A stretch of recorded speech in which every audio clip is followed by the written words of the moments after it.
Deep beneath the shaded canopy of California's Sierra Nevada, a silent war plays out night after night, not for food, not even for territory, but for bodies, minds, and labor. Welcome to the twisted world of slave maker ants. Unlike their cooperative cousins, these ants don't build their society on teamwork. They build it on theft, domination, and manipulation. Each evening, specialized scouts creep through the leaf litter, navigating the terrain with purpose. Their mission is simple: find a vulnerable colony of another ant species, often black ants, that can be exploited. Once they detect the chemical signatures of a neighboring nest, they race home to report their discovery. Soon, a raiding party assembles, not chaotic, not reckless, but tactical. As night cloaks the forest, the invaders march out. They storm the nest with brutal precision, bypassing adult defenders and heading straight for the nursery. Their goal: pupae juvenile ants encased in silky cocoons. These are the most valuable resources in this war, and they're stolen without hesitation. But what happens next is where the real horror lies. Once back in their own colony, the red ants don't harm the kidnapped. Instead, they reprogram them. Ants recognize colony members by smell, not sight. So the captors smear the pupae with their own scent, a chemical costume that fools the young into believing they have always belonged. When the pupae hatch, they're none the wiser. They grow up thinking they are home, serving their kidnappers as nurses, foragers, and even food processors. The red slave makers don't feed themselves. Their jaws are too specialized for raiding, not chewing, so their black ant slaves must literally regurgitate meals directly into their mouths. It's not just creepy, it's methodical. These ants operate with military-like efficiency. They don't kill for the sake of dominance. They conquer to survive. The system they've perfected is one of chemical brainwashing, calculated infiltration, and forced labor, a society built not on cooperation but control. And the most chilling part: it works. In the flood-prone grasslands of the southern United States, fire ants have earned a reputation for aggression, and for good reason. Their stings are fiery, their colonies expansive. But when natural disaster strikes, these ants display a level of ingenuity that borders on unbelievable. They build boats out of themselves. Floodwaters are fatal for most insects, but not fire ants. As water fills their subterranean nests, the colony launches into emergency mode.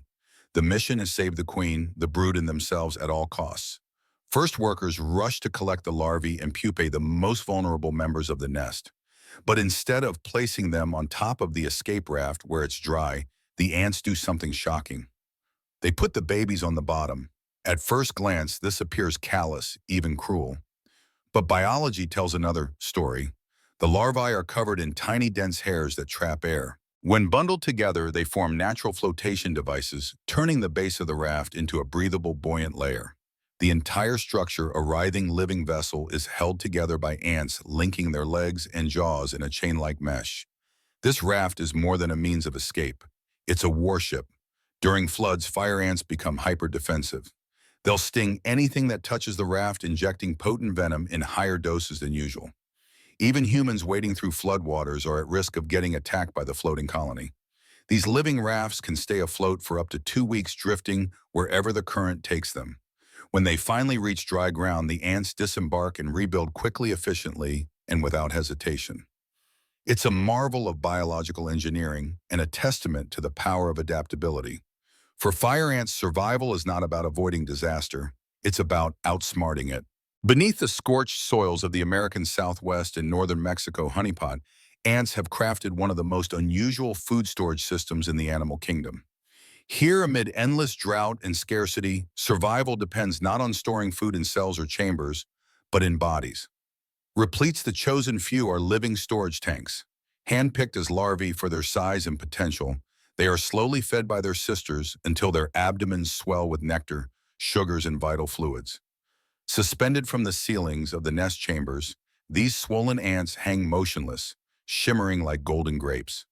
They can't move, can't forage, can't defend themselves. Their only purpose is to store and to give. Foraging ants venture out each night, braving predators and heat to collect nectar from desert flowers, fallen fruit, or the sugary remains of insects. They return and gently transfer the collected fluids into the repletes, drop by drop. Over time, these ants balloon to many times their original size. The expansion is so extreme that the hard plates on their abdomens separate like island floating on an overinflated globe. When food becomes scarce, hungry workers approach the repletes. They stroke them, gently prompting them to regurgitate precious drops of stored sustenance, a literal lifeline for the colony. It's a system built on deep trust and extreme roles. And while it may seem like repletes have drawn the short straw, they're treated with respect and care. After all, without their sacrifice, the colony would perish. From a survival perspective, this is next-level planning. No wasted energy, no excess hoarding, just living, breathing refrigerators suspended in the dark feeding the future. In California's sun-drenched citrus orchards, the most intense battles don't happen in boardrooms or farms, they happen in the trees. And the combatants, Argentine ants, their prize sugar, their allies, psyllids, tiny sap-sucking insects that excrete honeydew. These ants aren't interested in oranges. They're addicted to the sweet honeydew the psyllids produce. So they strike a deal, protection in exchange for sugar. But this isn't a peaceful coexistence. It's a full-blown farming operation, and the ants are the ranchers. They fend off everything that threatens their herd: predatory beetle larvae, parasitic wasps, and aggressive hoverfly maggots. They patrol the psyllids constantly, even grooming them and moving them to better feeding spots. In return, they feast on the sugary excretions, a reward worth the effort. But this alliance has a dark side. Psyllids are the primary vector for citrus greening, a bacterial disease that devastates crops. By protecting these pests, Argentine ants unwittingly enable the destruction of entire orchards. Traditional pesticides don't work well. Most ants stay underground and avoid surface sprays. So researchers developed a smarter plan: bait traps placed along irrigation lines, the ants' preferred highway. These traps contain sugar water laced with slow-acting insecticide. The ants collect it and, true to their efficient nature, distribute it among their colony. Slowly but surely, the colony collapses. And once the protectors fall, nature's real pest controllers, like parasitic wasps, return to restore balance. It's a complex web of power, partnership, and unintended consequences. The Argentine ants didn't mean to become villains. But in nature, even alliances formed for sugar can leave bitter outcomes. Not all ants nurture their young with tender care. In the most extreme conditions, some species have developed a heartbreaking yet effective strategy, sacrificing their own brood to save the colony. Flood starvation or predator invasions can spark this drastic response. Workers will grab larvae and pupae and toss them aside, sometimes into water, sometimes toward the enemy. It seems monstrous, but there's logic to the madness. In a flood, larvae add weight to a colony's escape raft. Jettisoning them makes the raft more buoyant. In an attack, they become decoys, distracting predators or buying crucial seconds for others to flee. In many cases, these sacrifices are later recovered and reintegrated, but not always. This cold-blooded efficiency may offend human sensibilities, but it makes evolutionary sense. The survival of the colony, the superorganism, trumps the individual every time. To an ant colony, sacrifice is not a tragedy, it's a strategy. From kidnappers to living boats, from nectar tanks to sugar-addicted bodyguards, and even self-sacrificing survivors, these 5 ant species are more than just insects. They are case studies in extreme adaptation. Their survival tactics are raw, efficient, and often shocking. But behind the brutality lies brilliance. Each teaches us something fundamental: that manipulation can sustain systems longer than brute force. That unity and coordination make the impossible, like floating colonies, possible. That sacrifice, even of the self, can be the key to long-term survival.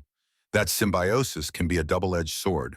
And that sometimes hard decisions must be made when life itself is on the line. Ants don't just adapt. They evolve strategy into instinct. And maybe that's the ultimate lesson. In a world ruled by competition and chaos, the creatures who survive aren't always the strongest, the biggest, or even the smartest. They're the ones who learn how to bend and sometimes break the rules of life itself. So next time you flick away a tiny ant crawling across your counter, remember you're brushing aside one of the most cunning survivors on Earth. If this blew your mind, give it a like, share it with a curious friend, and subscribe for more epic deep dives into the hidden worlds right beneath our feet.